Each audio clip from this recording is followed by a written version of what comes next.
여러분, 자식에게 배신감을 느껴보신 적이 있습니까? 저는 평생 엄마라는 이름표 그리고 홀로 선 가장이라는 무게를 지고 살았습니다.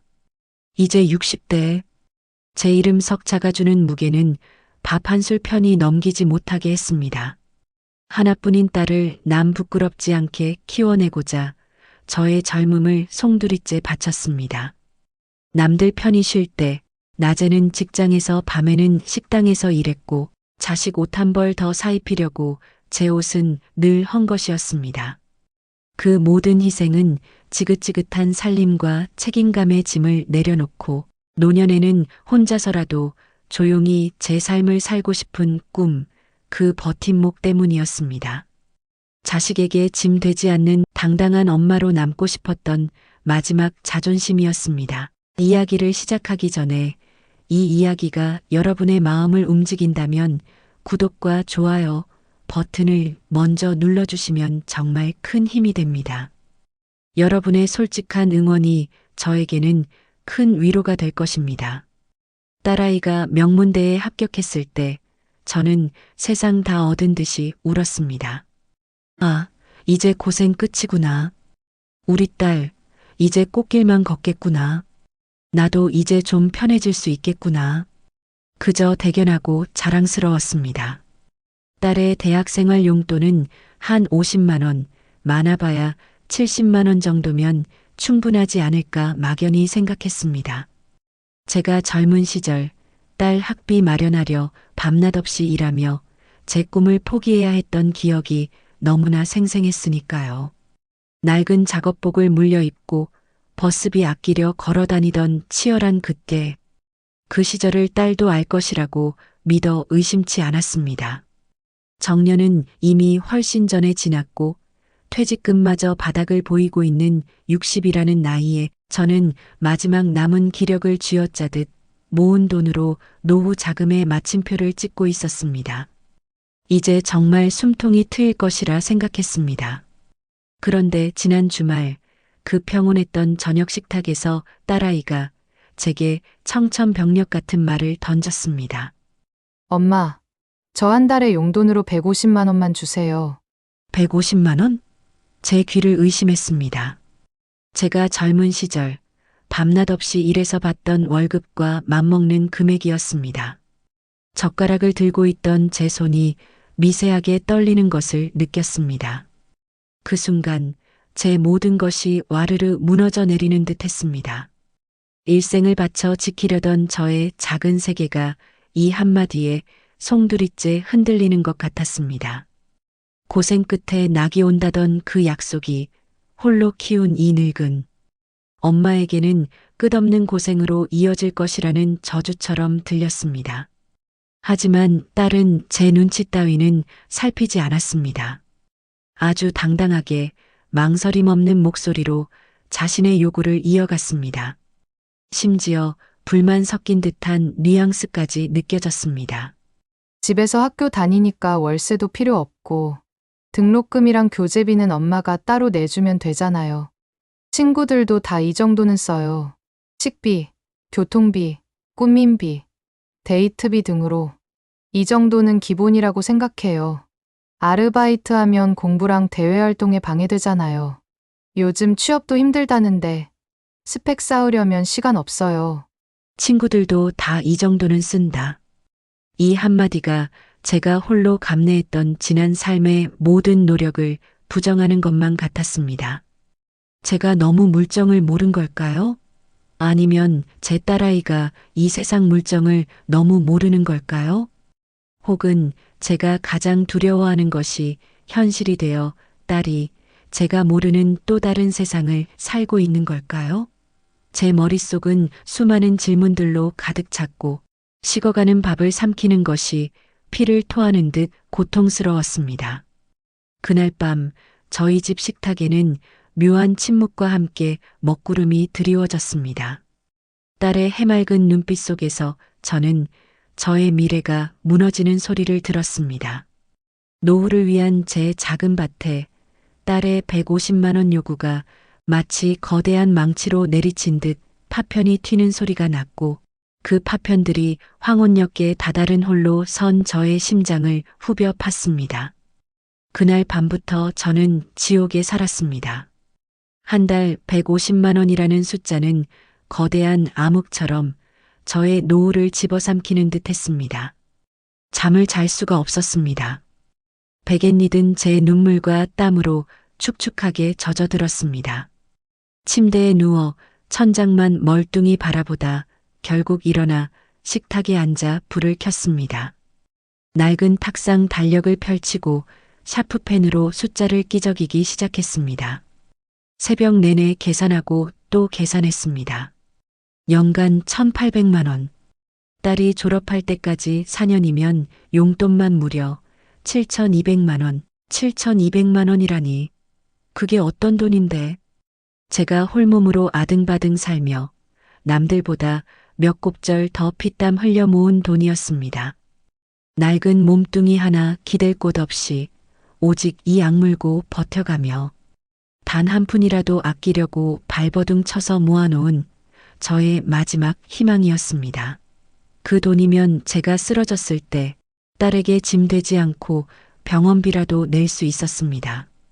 더 이상 일할 수 없을 때 최소한의 인간다운 품위는 지킬 수 있는 마지막 보루였습니다. 어쩌면 생전 처음으로 작은 내 집 한 칸이라도 마련할 수 있을 거라 꿈꾸었던 돈입니다. 그런데 딸의 말 한마디로 그 모든 계획은 파탄났습니다. 저는 노후 준비를 포기해야만 했습니다. 아니, 포기하는 것이 아니라 딸의 용돈이라는 이름으로 강탈당하는 기분이었습니다. 내 마지막 자존심, 내 꿈, 평생 홀몸으로 지키려 했던 엄마로서의 책임감. 그 모든 것이 20살 딸이 친구들도 다 쓴다는 허영심 앞에서 마치 모래성처럼 허무하게 무너져 내리는 기분이었습니다. 제가 무슨 부잣집 사모님도 아니고 월 150만 원이 딸 용돈으로 나간다면 저는 무엇으로 살아야 할까요? 부모로서 자녀의 학업을 지원하고 싶은 마음 왜 없겠습니까? 이 한 몸 부서져라 이랬던 것도 다 내 자식 잘 되라고 했던 것인데. 하지만 공부와 대외 활동에 전념하기 위해 엄마의 피 묻은 노후를 담보로 잡는 것이 과연 정당한 요구일까요? 저는 그날 밤 잠든 딸아이의 얼굴을 한참을 들여다봤습니다. 세상 모르고 잠든 고운 얼굴을 보면서도 제 마음속에는 서글픔과 함께 알 수 없는 배신감이 밀려왔습니다. 혹시 내가 너무 부족하게 키워서 딸이 이토록 철이 없는 걸까? 나만 바라보고 자랐기에 세상 물정을 너무 모르는 걸까? 제 머릿속은 온통 자책으로 가득 찼습니다. 저는 매일 밤 돈이 아니라 자식에게 배신당했다는 그 감정 때문에 잠을 이룰 수 없었습니다.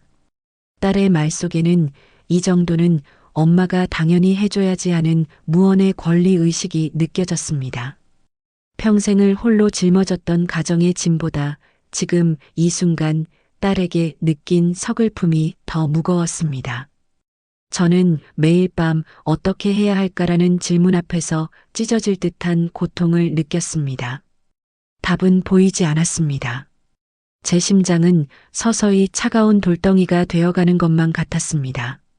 딸에게 모든 것을 해주고 싶었던 모성애와 이제는 나 자신을 지켜야 한다는 본능 사이에서 저는 처절하게 갈라지고 있었습니다. 평생 단 한 번도 나 자신을 위해 살아본 적 없는 저에게 이 질문은 너무나도 가혹했습니다. 과연 나는 어디까지 희생해야 하는 걸까? 내 목숨까지 바쳐야 이 엄마라는 이름의 굴레에서 벗어날 수 있는 걸까? 피곤해 절어 출근하고 다시 일터에서 허리가 끊어질 듯 일했습니다. 저의 퇴근길 발걸음은 예전과 달리 천근만근 무거웠습니다. 오늘도 이렇게 벌어서 딸의 요구를 들어줘야 하나 하는 생각에 발이 떨어지지 않았습니다. 길거리에 지나가는 젊은 엄마와 딸의 웃음소리, 노부부의 다정한 뒷모습이 저에게는 오히려 큰 절망감을 안겨주었습니다. 저에게도 언젠가 저런 날이 올 수 있을까? 아니, 올 수 없겠지. 내 딸은 이미 나에게 저런 나를 빼앗아 가고 있으니. 그런 생각을 할 때마다 스스로에게 화가 나고 다시 딸아이에게 분노가 치밀었습니다. 딸아이는 제 헬쑥해진 얼굴과 지쳐 보이는 기색에는 아랑곳하지 않았습니다. 오히려 엄마, 오늘 친구들이랑 약속 있는데 카드 좀 써도 돼. 엄마, 옷 좀 사야 하는데 돈 좀 더 줄 수 없어? 하는 소리가 저의 심장을 갉아먹는 칼날 같았습니다. 이 모든 고통을 나눌 이 하나 없다는 사실이 저를 더욱 외롭게 했습니다. 곁에 남편이라도 있었다면 함께 밤새도록 머리를 맞대고 울분을 토할 수도 있었을 텐데 누구에게도 말할 수 없는 이 절박한 심정이 저를 옥죄어 왔습니다. 저는 딸에게 힘들다고 내색도 못했습니다. 자식에게 짐이 되기 싫다는 마지막 자존심이 저를 침묵하게 만들었습니다. 저의 삶은 그저 그 7,200만 원이라는 숫자의 늪 속으로 한없이 가라앉고 있었습니다. 이제 저는 매일 밤 죽을 맛이었습니다. 딸을 향한 사랑과 노후를 향한 두려움 사이에서 한시도 편할 수가 없었습니다. 저는 그 모든 고통을 삼켜내야 했습니다. 아무도 모르게 홀로 말입니다. 고민 끝에 저는 익명 커뮤니티에 글을 올렸습니다. 차마 친구들이나 친척들에게는 말할 수 없는 이야기였습니다. 대딩딸 용돈은 얼마나 주는 게 정상이야? 혼자 키우는 엄마인데 딸이 150만 원을 요구하네요. 처절하게 조언을 구했지만 돌아온 것은 따뜻한 위로가 아닌 냉정한 채찍이었습니다. 마치 현실을 똑바로 보라고 꾸짖는 듯 했습니다. 직장인인 나도 한 달 150만 원은 안 쓴다. 대기업 사원인 나도 그렇게 못 쓴다. 제 정신이냐? 엄마가 뭘 잘못 가르쳤네? 이 댓글을 본 순간 저는 완전히 무너지는 것을 느꼈습니다. 제가 지금 현역 직장인들보다 더한 돈을 딸의 용돈으로 고민하고 있었다니. 부끄러움과 함께 스스로에 대한 자괴감이 파도처럼 밀려왔습니다. 내가 그동안 딸을 위해 바쳤던 삶이 결국 딸을 이 지경으로 만들었나? 자식에게 모든 것을 쏟아부었던 지난 세월이 송두리째 부정당하는 기분이었습니다. 재력되면 주고 아니면 말고. 이게 무슨 고민이냐? 60대 엄마가 노후 생각도 안 하냐? 딸이 엄마 노후까지 책임질 것 같아? 나중에 엄마 요양병원비 낼 돈도 없어서. 딸한테 손 벌리면 그때 가서 딸이 뭐라고 할 것 같아? 딸이 지금 엄마 돈 빨아먹는 거 모르냐? 딸이 엄마 돈 빨아먹는 거 모르냐? 그 비아냥거림에 우라통이 치밀었지만 한편으로는 차가운 진실이었습니다. 내가 나중에 몸져 누우면 과연 딸이 나에게 150만 원을 줄 수 있을까? 아니, 어쩌면 나만 홀로 외로이 병실에서 혹은 혼자 이 세상을 떠나야 할지도 모른다는 공포가 밀려왔습니다. 평생 홀로 외롭게 싸워왔는데 이 마지막까지도 혼자 감당해야 한다는 잔혹한 현실이 저를 덮쳤습니다. 남편의 빈자리만큼 더 크게 느껴지는 삶의 무게는 그 누구도 알 수 없었습니다. 오직 저 홀로 묵묵히 짊어져야만 했습니다. 저는 객관적인 자료를 찾아봤습니다. 통계청 자료에 따르면 지난해 대학생의 한 달 용돈은 평균 69만 원. 딸이 요구하는 150만 원은 이 평균치의 2배가 넘는 금액이었습니다. 딸의 친구들도 다 쓴다는 말은 거짓말이었습니다. 혹은 딸이 편향된 세상만을 보고 있었던 것이겠죠. 제가 딸에게 알려주지 못한 세상, 제가 너무 늦게 깨달은 세상. 저는 이 참혹한 현실 앞에서 이제는 어떤 결단을 내려야만 했습니다. 익명 커뮤니티에서 얻은 싸늘한 조언들, 그리고 냉정한 통계 자료들은 저를 더욱 벼랑 끝으로 몰아세웠습니다. 이제 저는 단순한 재정적 고민을 넘어 근본적인 질문에 직면했습니다. 홀로 키운 자식에게 모든 것을 헌납하는 것이 과연 진정한 모성애일까? 아니면 남은 내 삶의 유일한 보루인 노후마저 파탄내는 어리석은 행위일까? 제 안에 모성애와 현실적인 생존 본능이 피투성이로 싸우고 있었습니다. 억지로 자녀를 위해 모든 것을 포기했던 다른 어머니들의 불행한 노년이 공감되면서 저는 밤잠을 설쳐야만 했습니다. 저 역시 그렇게 비참한 노년을 맞이하게 될까봐 그 두려움에 잠을 이룰 수가 없었습니다. 저는 제 손으로 직접 뽑은 엑셀표 위에 150만 원이라는 숫자를 다시 쳐다봤습니다. 이 숫자는 단순한 용돈이 아니었습니다. 이것은 제가 30년간 홀로 지켜온 저의 삶의 가치관이었고 제가 그토록 지키고 싶었던 저의 노후였습니다. 딸의 행복을 위해 저의 마지막 삶을 통째로 헌납해야 하는가? 아니면 매정한 엄마가 되어서라도 저의 노후를 지켜야 하는가? 이 질문 앞에서 저는 처절한 고통을 느꼈습니다. 자녀에게 모든 것을 해주고 싶은 모성애와 현실적인 경제 능력의 한계 사이에서 저는 찢어지는 듯한 딜레마에 갇혀버렸습니다. 평생 단 한 번도 나 자신을 위해 살아본 적 없는 저에게 이 질문은 너무나도 가혹했습니다. 과연 나는 어디까지 희생해야 하는 걸까? 내 목숨까지 바쳐야 이 엄마라는 이름의 굴레에서 벗어날 수 있는 걸까? 제 고민은 밤이 깊어질수록 더욱 깊어졌고 저는 더 이상 답을 찾을 수 없었습니다. 제 심장은 차가운 돌덩이가 되어버린 것만 같았습니다. 이제는 어떤 결단을 내려야만 했습니다. 누구에게도 의지할 수 없는 오직 저 혼자만의 싸움이었습니다.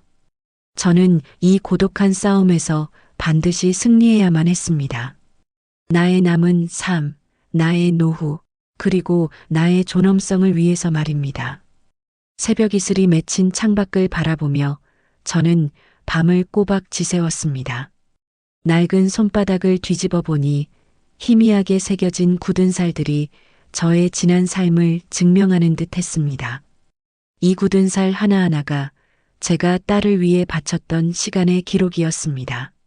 내 젊은 시절 딸 학비 마련하려 밤낮 없이 일했던 그 고통스러운 기억들, 이 몸이 부서져라 벌었던 피 같은 돈들을 한낱 친구들도 다 이 정도 쓴다는 말 한마디로 통째로 흔들어 버리려는 딸 앞에서 저는 과연 어떤 선택을 해야 하는 걸까요?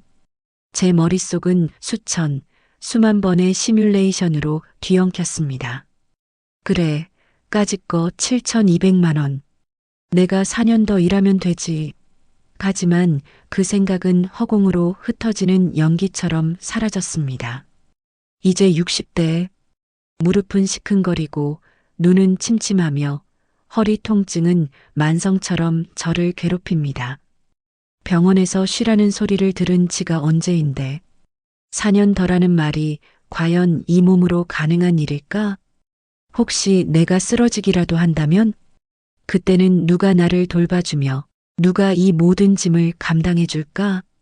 이혼 후 홀로 살아가는 저에게 이 모든 문제는 오롯이 저 혼자 감당해야 할 현실이었습니다. 제 옆엔 든든한 남편도 없고 저의 고통을 함께 나누고 위로해 줄 친구도 마땅히 없었습니다. 아니, 정확히는 제 삶의 무게를 이해해 줄 사람이 없다는 것이 더 맞는 말이었습니다. 다시 엑셀표를 펼쳤습니다. 빨간색으로 빛나는 7,200만 원이라는 숫자가 저를 억눌렀습니다. 이 돈이 사라지면 저는 무엇으로 살아야 할까요? 그동안 혹독하게 절약하며 모아놓은 돈으로 간신히 병원비와 생활비를 충당하며 최소한의 노후를 버틸 생각이었는데 이 돈이 사라지는 순간 저는 딸에게 혹은 사회의 짐이 될 수밖에 없는 처량한 노인이 될 것이 분명했습니다. 자식들에게 짐이 되지 않으려는 마지막 자존심, 평생을 홀로 지켜온 그 약속마저 깨지는 순간 저는 정말이지 죽고 싶을 만큼 비참해질 것이 분명했습니다. 그때 문득 익명 커뮤니티에서 본 글이 제 뇌리를 스쳤습니다. 딸이 엄마 돈 빨아먹는 거 모르냐? 처음에는 분노했지만 지금은 그 말이 너무나 현실적인 경고음처럼 들렸습니다. 나중에 엄마 요양병원비 낼 돈도 없어서 딸한테 손 벌리면 그때 가서 딸이 뭐라고 할 것 같아? 저는 무서웠습니다. 이대로 딸의 요구를 들어주면 저는 불과 몇 년 안에 제가 가장 두려워하는 모습으로 변해버릴지도 모른다는 공포에 휩싸였습니다. 노인 빈곤층으로 전락해 딸의 눈치를 봐야 하는 처지. 평생을 남에게 아쉬운 소리 하지 않고 살아왔는데 마지막에 자식에게조차 짐이 되는 늙은 엄마. 아니, 그렇게는 살 수 없었습니다. 그건 제가 평생을 바쳐 지키려 했던 저 자신의 존엄성에 대한 모독이었습니다. 결국 저는 결론에 도달했습니다. 딸에게 모든 것을 해주고 싶은 모성애는 여전히 뜨거웠지만 이제는 나 자신을 지켜야 한다는 본능이 더 강하게 타올랐습니다. 제 삶이 파괴되면서까지 딸의 스펙 쌓기를 지원할 수는 없었습니다. 그것은 저를 파멸시키는 일인 동시에 딸에게도 결코 좋은 본보기가 되지 못할 것이라는 깨달음이었습니다. 그래, 매정한 엄마가 되는 한이 있더라도 나의 노후는 내가 지켜야 한다. 딸아이가 제 결정을 받아들이지 못하고 저를 매정한 엄마라고 비난할 수도 있겠지요. 어쩌면 딸의 해맑은 눈빛에서 저의 결정을 받아들이지 못하는 분노를 마주할 수도 있을 것입니다. 하지만 이 길만이 저와 딸의 남은 삶, 그리고 어쩌면 딸의 진정한 성장을 위한 유일한 길이라고 저는 믿습니다. 딸에게 현실적인 경제 상황과 삶의 무게를 가르쳐 주는 것, 그것 또한 엄마의 마지막 역할일지도 모른다고 생각했습니다. 딸은 아르바이트가 공부와 대외 활동에 방해된다고 말했지만 그것은 세상을 모르는 어린아이의 투정 같은 변명으로 들렸습니다. 제가 젊은 시절 학비와 생활비를 벌기 위해 과외하고 식당 설거지하며 새벽까지 우유 배달을 했던 기억. 그 모든 순간들이 저를 더 단단하게 만들었고 스스로의 힘으로 일어서는 방법을 가르쳐 주었습니다. 딸도 지금의 현실을 스스로 깨닫고 자신의 힘으로 일어설 수 있어야 했습니다. 제가 닦아준 꽃길이 아닌 스스로 헤쳐나가는 흙길 위에서 진정한 강인함을 배울 수 있기를 바랐습니다. 저는 남편도 없이 혼자였습니다. 누구에게 하소연할 수도, 누구에게 기댈 수도 없었습니다. 이 매정한 결단을 내리는 순간에도 제 어깨 위에는 지워지지 않는 삶의 무게가 얹혀 있었습니다. 하지만 그 무게 속에서 저는 이상하게도 단단해지는 저를 느꼈습니다. 이제는 더 이상 흔들리지 않을 것입니다. 슬프지만 아프지만 이 길을 가는 것이 저 자신과 딸, 그리고 우리 모녀를 위한 가장 절박하고도 현실적인 선택이라는 것을 저는 압니다. 어쩌면 저는 매정한 엄마가 될 준비를 하는 것인지도 모르겠습니다. 다음 날 아침 저는 딸아이를 불렀습니다. 제 목소리는 조금 떨렸지만 제 눈빛만은 흔들림 없었습니다. 저의 굳은 결의를 딸에게 전하는 순간이었습니다. 이제는 저 스스로의 노후를 지키기 위해 매정한 엄마가 될 용기를 낼 때였습니다. 저는 마지막까지 홀로 견뎌낸 나의 선택을 후회하지 않을 것입니다. 저는 침착하게 그러나 단호하게 딸에게 제 결정을 설명했습니다. 선아야, 엄마는 내가 4년 동안 쓸 용돈으로 한 달에 70만 원을 주려고 해. 나머지는 내가 아르바이트를 해서 채웠으면 좋겠어. 딸은 순간 얼어붙었습니다. 어제까지 해맑았던 그 얼굴에 서서히 충격과 실망감이 드리워졌습니다. 제 말을 제대로 이해하지 못하는 듯 제 얼굴과 손목에 남아있는 굳은 살을 번갈아 보더군요. 이내 그 작은 입술이 파르르 떨리기 시작했습니다. 엄마, 농담이지. 한 달에 70만 원이라고? 아르바이트는 못해. 내가 지금 너무 철이 없었던 거야? 지금도 친구들 사이에서 얼마나 힘든지 몰라서 그래. 내 생활이 완전히 망가진다고. 딸의 목소리는 점점 격앙되었습니다. 제가 예상했던 반응이었습니다. 분노, 실망, 그리고 이해할 수 없다는 비난. 그 모든 감정들이 딸의 얼굴에 뒤섞여 나타났습니다. 딸은 눈물을 뚝뚝 흘리기 시작했습니다. 제 눈앞에서 그렇게 서럽게 우는 딸의 모습을 보자 지난 세월의 기억들이 주마등처럼 스쳐 지나갔습니다. 열이 펄펄 끓던 밤새워 옆을 지키고 처음 학교에 들어가던 날 어설프게 맨 가방을 메고 뛰어가던 딸의 뒷모습, 그리고 대학에 합격했을 때 제품에 안겨 세상 다 얻은 듯 활짝 웃던 모습까지 그 모든 기억들이 제 심장을 죄어오는 듯 했습니다. 제가 그토록 사랑하는 딸이 제 앞에서 울고 있는데 저는 그저 바라볼 수밖에 없었습니다. 제가 무슨 돌덩이 같은 엄마도 아니고 딸의 눈물을 모른 척하는 것이 얼마나 고통스러운 일인지. 선아야, 엄마는 내가 지금 왜 그렇게 느끼는지 알아. 하지만 내가 요구하는 150만 원은 엄마에게 너무나 큰 돈이란다. 지금 엄마 나이에 다시 4년 동안 월 150만 원을 버는 것은 불가능에 가깝다는 걸 너도 알잖아. 엄마가 이 돈을 다 주면 엄마는 노후에 아무것도 기댈 곳이 없어. 혹시라도 엄마가 아프기라도 한다면 그때는 너에게 짐이 될 수밖에 없어. 저는 차분하게 제가 밤새도록 되뇌었던 가장 현실적인 이야기들을 꺼내 놓았습니다. 딸은 제 말을 믿지 못하는 듯 고개를 저었습니다. 엄마가 돈이 없을 리가 없어. 아빠 돌아가실 때 보험금도 있었잖아. 엄마도 회사 다녔잖아. 다른 친구들 엄마 아빠는 집도 사주고 좋은 차도 뽑아주는데 왜 우리만 이래? 딸의 입에서 아빠 이야기가 나올 때 제 가슴은 더욱 서늘해졌습니다. 굳게 닫혔던 과거의 상처가 다시 벌어지는 듯 했습니다. 남편에게 의지하고 싶어도 그는 이미 오래전에 저의 곁을 떠난 사람입니다. 그 모든 부담을 제가 홀로 짊어져 왔다는 것을 딸은 애써 외면하는 듯 했습니다. 다른 친구들 엄마 아빠는 그 말이 저의 심장을 후벼 팠습니다.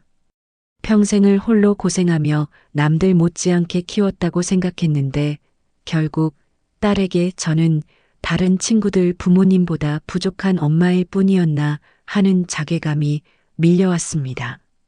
선아야, 아빠 이야기는 이제 그만하고 엄마하고 너 이야기만 하자. 엄마가 힘들다고 말했지? 아르바이트를 해보는 것도 좋은 경험이 될 거야. 내가 친구들과 여행 가고 싶고 예쁜 옷 사입고 싶다면 내 힘으로 벌어서 해보는 것도 너에게 아주 좋은 공부가 될 거란다. 내가 세상 물정을 알고 스스로 노력해서 얻는 행복이 얼마나 값진 것인지 알게 될 거야. 스펙도 중요하지만 돈의 가치를 아는 것 또한 중요한 스펙이란다. 저는 제 목소리에 최대한 평정심을 유지하려고 노력했습니다. 제가 흥분하면 이 대화는 감정 싸움으로 변질될 것이 뻔했습니다. 딸은 엄마는 너무 매정해. 내가 스펙 쌓아서 좋은 회사 들어가서 엄마 호강시켜주려고 하는데 엄마는 나를 이렇게 방해해. 아빠 없이 커서 내가 얼마나 힘들게 공부했는데 엄마는 알면서 이래? 딸의 입에서 또다시 아빠 이야기가 나오자 제 인내심도 한계에 달했습니다. 저는 깊은 숨을 들이쉬고는 제가 그동안 억지로 삼키고 감춰왔던 가족의 어두운 진실을 꺼내 놓았습니다. 선아야, 아빠가 없는 게 뭐? 아빠가 없어도 엄마는 남부럽지 않게 키웠어. 그걸 알면서도 계속 그렇게 얘기하는 거야? 너 하나 잘 키워보려고 엄마는 다 포기하고 일만 했어. 제 말을 들은 딸은 순간 입을 다물었습니다. 제가 그동안 말하지 않았던 제 이야기를 꺼내자 딸은 저를 원망하는 듯한 눈빛으로 바라보았습니다. 마치 그걸 내가 몰라서 이러는 거야? 하고 비난하는 것 같았습니다. 그 눈빛에 제 가슴은 다시 한번 찢어지는 듯 아팠습니다. 제가 딸에게 아픔을 준 것만 같았습니다. 그러나 저는 물러설 수 없었습니다. 이 순간의 고통이 딸의 성장에 반드시 필요한 아픔이라는 것을 저는 확신했습니다. 이 결정은 딸에게 당장의 모진 현실처럼 느껴지겠지만 제가 딸에게 줄 수 있는 마지막이자 가장 현실적인 사랑임을 확신했습니다. 저의 노후를 지키는 것이 곧 딸에게 짐이 되지 않는 길임을 믿었습니다. 매정한 엄마라는 비난을 받을지언정 저는 제 노후를 지키고 딸에게는 돈의 가치와 자립이라는 중요한 가치를 가르쳐주고 싶었습니다. 선아야, 엄마가 너에게 미안하지만 엄마는 여기서 양보할 수 없어. 엄마도 너처럼 살아야 할 노후가 있단다. 내가 대학 다니는 동안 아르바이트도 하고 세상이 어떻게 돌아가는지 부딪히면서 배우면 좋겠어. 그게 너의 진정한 스펙이 될 거야. 엄마는 믿어. 우리 딸은 충분히 잘 해낼 수 있을 거라고. 제 목소리는 더 이상 떨리지 않았습니다. 단호했지만 그 속에는 딸에 대한 변함없는 사랑과 믿음이 담겨 있었습니다. 딸은 한참을 더 울었고 끝내 아무 말 없이 자리에서 일어나 방으로 향했습니다. 쾅 하고 닫히는 방문 소리가 나자 그 소리는 마치 저의 심장을 갈라놓는 듯 했습니다. 거실에는 다시 정적만이 남았고 저는 홀로 앉아 딸이 남긴 눈물 자국을 바라보며 깊은 한숨을 내쉬었습니다. 제가 딸에게 준 것이 과연 상처일까요? 아니면 성장의 기회일까요? 저는 그저 딸이 제가 준 작은 씨앗으로 스스로의 삶을 가꿔 나가기를 바랄 뿐이었습니다. 거실에 홀로 남은 저는 한동안 멍하니 앉아 있었습니다. 방금 전까지 딸아이와 나누었던 격렬한 대화의 여운이 심장을 먹먹하게 만들었습니다. 내가 너무 독한 엄마였나 하는 후회가 밀려오기도 했습니다. 그러나 그 감정은 오래가지 않았습니다. 머리로는 차갑게 계산하고 마음으로는 뜨겁게 사랑했지만 결국에는 저 자신을 지키겠다는 이성적인 판단이 더 우세했습니다. 저는 엑셀표 위에 150만 원이라는 숫자를 다시 쳐다봤습니다. 이제 이 숫자는 단순한 용돈이 아니었습니다. 그것은 제 노후의 존엄성이었고 지난 세월 제가 홀로 버텨낸 인고의 상징이었습니다. 이 돈을 다 주게 되면 저는 무너집니다. 제가 무너지면 딸에게는 또 다른 짐이 될 뿐이라는 냉정한 현실을 저는 외면할 수 없었습니다. 사랑이라는 이름으로 포장된 과도한 희생은 결국 모두에게 비극을 안겨줄 뿐이라는 것을 지난 세월의 경험이 저에게 가르쳐 주었습니다. 이 깨달음은 저에게 새로운 용기를 주었습니다. 이제 저는 더 이상 딸을 위해 모든 것을 바쳐야 하는 엄마로만 존재하지 않을 것입니다. 이제는 나 자신을 위해 결단하며 살아가야 할 한 사람으로 우뚝 설 것입니다. 딸의 성장을 위한 마중물은 되어주되 저의 삶 전부를 걸어버리는 어리석음은 더 이상 범하지 않을 것입니다. 저는 제 노후를 굳건히 지켜낼 것입니다. 물론 딸아이는 지금 당장은 저를 이해하지 못할 것입니다. 매정한 엄마라는 상처를 저에게 안겨줄지도 모릅니다. 하지만 시간이 흘러 딸이 사회생활을 시작하고 돈의 가치를 깨닫고 스스로의 삶을 책임지는 어른이 되었을 때 저의 이 아픈 결정을 이해해 주리라 믿습니다. 그때 비로소 딸은 제가 베푼 진정한 사랑의 의미를 알게 될 것입니다. 이 오디오북을 듣는 여러분은 이 이야기를 어떻게 들으셨나요? 과연 저는 매정한 엄마일까요? 아니면 현명한 엄마일까요? 정답은 없을지도 모릅니다. 하지만 저는 압니다. 부모의 노후는 자식의 책임이 아닌 부모 스스로의 책임이라는 것을요. 그리고 자식의 성장은 부모의 무조건적인 희생 위에서만 꽃피우는 것이 아니라 때로는 냉정한 현실의 가르침 속에서 더욱 단단하게 자라난다는 것을요. 저는 이제 희망을 품습니다. 저의 이 단호한 결정이 딸에게 더 나은 미래를 선물하고 저 역시 남은 생을 존엄하게 살아갈 수 있도록 할 것이라고요. 150만 원의 덫은 결국 저에게 노후라는 삶을 되찾아준 전환점이 되었습니다. 긴 시간 동안 딸의 눈물을 모른 척하며 제가 내린 결정이 과연 옳았는지 아직은 알 수 없습니다. 다만 저는 저의 남은 생을 스스로의 힘으로 지켜낼 용기를 얻었습니다. 부모의 희생이 당연하게 여겨지는 세상에서 나 자신을 선택하는 것이 결코 이기적인 일이 아님을 이 비싼 깨달음을 통해 알게 된 것입니다. 이 오디오북을 듣는 여러분의 자식은 지금 얼마의 용돈을 쓰고 있나요? 혹은 당신은 어떤 노년을 준비하고 있나요? 이 질문에 답하기 위해 오늘 당신의 삶과 당신의 지갑을 한 번쯤 되돌아보았으면 좋겠습니다. 그리고 질문합니다. 당신이라면 당신의 소중한 노후를 걸고 어떤 선택을 하시겠습니까? 저의 이야기가 당신의 선택에 작은 울림이 되기를 바랍니다. 끝까지 들어주셔서 정말 감사합니다.